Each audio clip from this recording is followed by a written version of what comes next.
জলটা একটু দূরে আছে, চলো রিডিং শুরু করবো। তার আগে বলে নিই,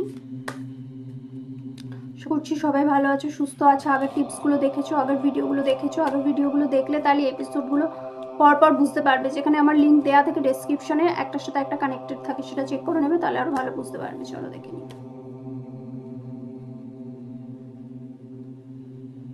কিং অফ সোয়ার্ডস,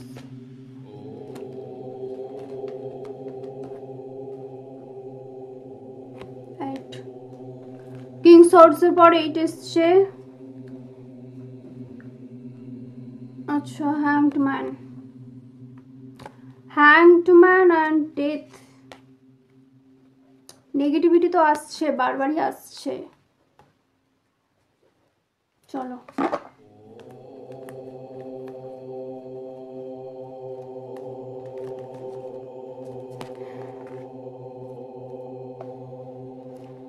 একটা একটা করে শুরু করি। তার আগে চলো দুটো করে শুরু করছি।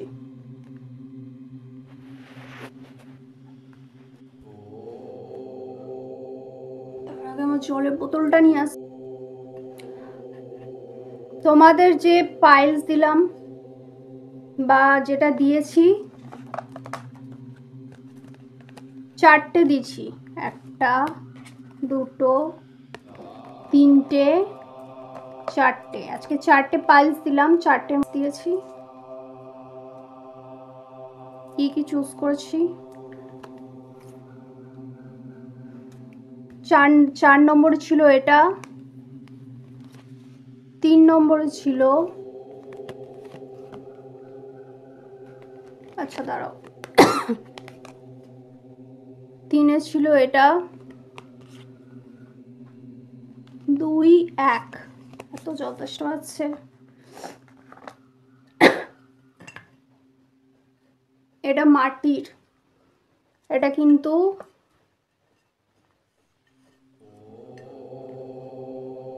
এটা রিজন আছে, এমনি নয়। ডিটেলসটা তোমাদের এটা নিয়ে একটা এপিসোড করব।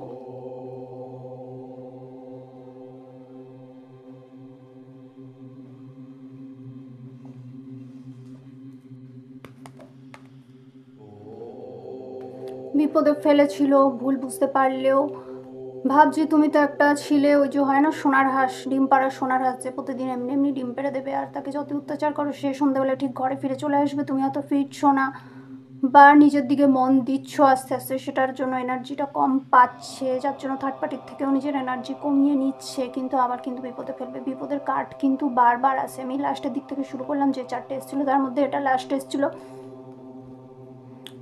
একবার চলে গেছে, আবার ফিরে আসতে চাইছে, ফিরে আসলেই তুমি হাসি মুখে মেনে নেবে, বা তোমাকে টেস্ট করছে যে তুমি একদম বাবা বাছা বাবু সোনা ধানাই পানাই করে একদম নিজের সব কিছু ছেড়ে ও এসে গেছে, এরকমভাবে একদম পায়ে হয়তো পড়ে যাবে, বা হয় না যে আবার নিজের এনার্জিটা দিতে শুরু করবে। এটা নয় যে তোমার বারবার একটা কথা বলবো, সবকটা দেখেছো তো, সুতরাং ভাবছে তুমি তো একটা ভালোই চাল ছিলে, যেটাকে হারিয়ে ফেলে এখন আফসোস করছে, যেটা তুমি আগেও বলেছিলে যে হারানোর পর আফসোস হবে, এখন আছি, হচ্ছে না হয়তো, তাই জন্য ভাবছে আবার কোন চাল ছিল, তোমাকে কোনো রকমভাবে ফিরিয়ে আনা যায় সরি বলে, থ্যাঙ্কস বলে, কিছু একটা বলে, যেটা কিন্তু আবার ভাবছে তোমার ডেকে এনে ভালো ব্যবহার করে আবার দুচ্ছাই করে তাড়িয়ে দেবে। মাথায় অনেক রকম ফন্দি চলছে,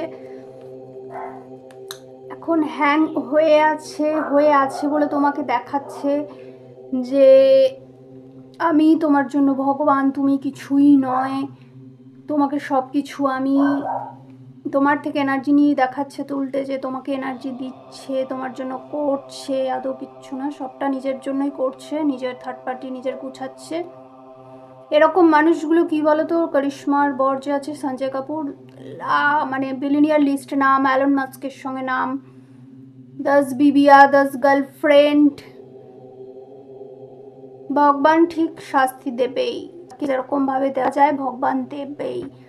ভগবানের ঘরে দেরি হবে, যে সৎ তার ঘরে দেরি হবে, যাকে দুষ্ট তাকে দেবে, তাকেও দেবে। কার্মা রিটার্ন করে, এরা হচ্ছে সেরকম।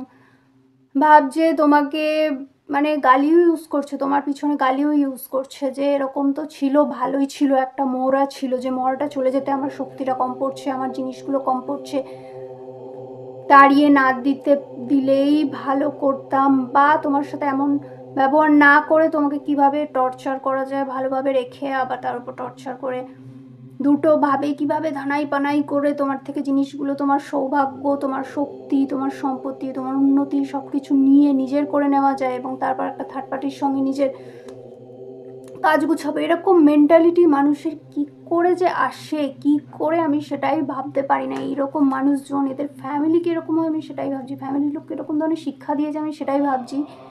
কী ধরনের মানুষেরা এরকম মানুষ, মানে অন্যকে মেরে ধরে যা হোক করে তারপর তোমাকে বলছে তুমি এটারই যোগ্য, তুমি এটাই ডিজার্ভ করো, অন্যের জিনিস ছিনিয়ে নিয়ে নিজেকে হাইলাইট করছে, তারপর আবার বলছে যে তুমি এটারই যোগ্য। মানে তুমি নিজেই তোমাকে হাইলাইট করতে পারছো না, তুমি অন্য কারোর থেকে মানে ওর দায়িত্ব হলো অন্যের থেকে ছিনিয়ে নিই, যাই করুক হাইলাইট করছে। হাইলাইটটা কতদিন থাকবে? একটা সময় এলে, বয়স এলে সঞ্জয় কাপুরের মতোই মরবে। উপর থেকে তুমি ভাবছো যে আমি জিতে গেলাম ক্ষণিকের জন্য, আমি তো একদম হয়ে গেলাম মালামাল, যে মানুষগুলোর ক্ষতি করে তুমি হলে রিটার্ন ব্যাক সেটার হবে এমন কোনো দিন। নেক্সট চলো দেখে নিই। মনে মনে এখন ভাবছে ফিরে আসবে, তোমাকে আবার ফাঁসাবে, কিন্তু তোমার লাইফে আরেকজন কেউ আসতে চলেছে, সো তুমি কাকে চুজ করবে, এও আসবে এও আসবে, সেটার জন্য ডিভাইন গাইডেন্স তোমাকে নিতেই হবে।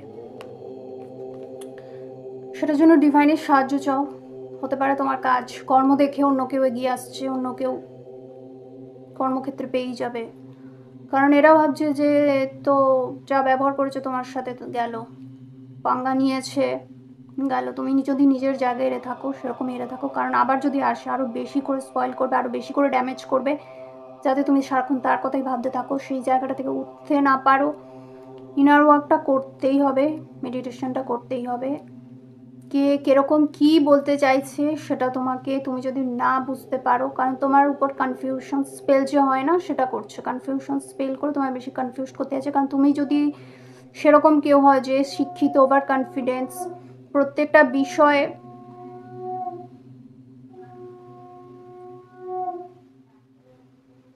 চলো যাই হোক, কঞ্চের আওয়াজ হচ্ছে, সেটা কি শুনতে পাচ্ছ? সেজন্য একটু থেমে গেলাম। তো যেভাবে ড্যামেজ করে চাইছে যে তোমার ভাগ্যের জিনিসগুলো তোমায় না দিতে, স্পেল করে আটকে রাখতে চাইছে, কারণ জানে তুমি মেহনতি, তুমি তোমার জিনিস করে নেবে মানে নেবে, আর তুমি হার মানার মেয়ে নয়, তুমি উইনার যে বলে সে উইনারটা, সেটা হচ্ছে তুমি। সুতরাং এরকম মানুষগুলো যদি সারাক্ষণ নিজের স্বার্থের জন্য তোমার খারাপ চায়, তাহলে সেখানে তুমি ভগবানকে বলবে যে একদম শাস্তি না দিয়ে, কাউকে ছেড়ে না দিতে। তুমি হয়তো শাস্তি দিতে পারবে না, বা তুমি পুরোটা ক্ষমা করতে পারবে না, ফরগিভনেস করবে। কখন করবে? তোমার ইনার ওয়ার্কটা কমপ্লিট হয়ে গেলে একটুখানি হলেও শাস্তি পাওয়া দরকার। কমপ্লিটলি ফরগিভ করে দিলে, তখন তোমাকে এসে বললো, আবার সুযোগ নিল, দুর্বল ভাবলো, কমপ্লিটলি ছেড়ে দিলে সেখানে কার্মা তৈরি হয়। কমপ্লিটলি বলে না যে 1 টাকা হলেও নেবে, যখন কাউকে জিনিসটা দেবে 1 টাকা হলেও নেবে, সেটা বাড়ির ঘরের মা বাবা গুরুজন হলেও, নিজের কোনো একটা শক্তি দিচ্ছ, 1 টাকা হলেও নেবে, নাহলে কার্মা তৈরি হবে। এখানেও শত্রুকে তুমি যদি ছেড়ে দাও, সেটা পরের জন্মের জন্য কার্মা তৈরি হয়ে যাবে, আবার রিপিট সার্কেল চলতে থাকবে, আবার পরের জন্মে তোমার সাথে আরও বেশি করে করবে, সেখানে এসে তোমাকে আবার শাস্তি দিতে হবে, সেখানে আবার নতুন করে সব জিনিসটা হবে। আলটিমেটলি জিনিসটা যতক্ষণ না কমপ্লিট হবে, সেটার রিপিটেটিং সাইকেল তো চলতেই থাকবে। তো সুতরাং এরকম ধরনের মানুষদের সঙ্গে যখন দেখছো, তুমি দূরে সরে আসলেও তোমার পিছে পিছে সেই আসতে চাইছে, স্পেল করছে, তোমার কনফিউজ করছে, নেগেটিভিটি পাঠাচ্ছে তোমার পজিটিভিটির বিরুদ্ধে, সম্পূর্ণ তুমি বলো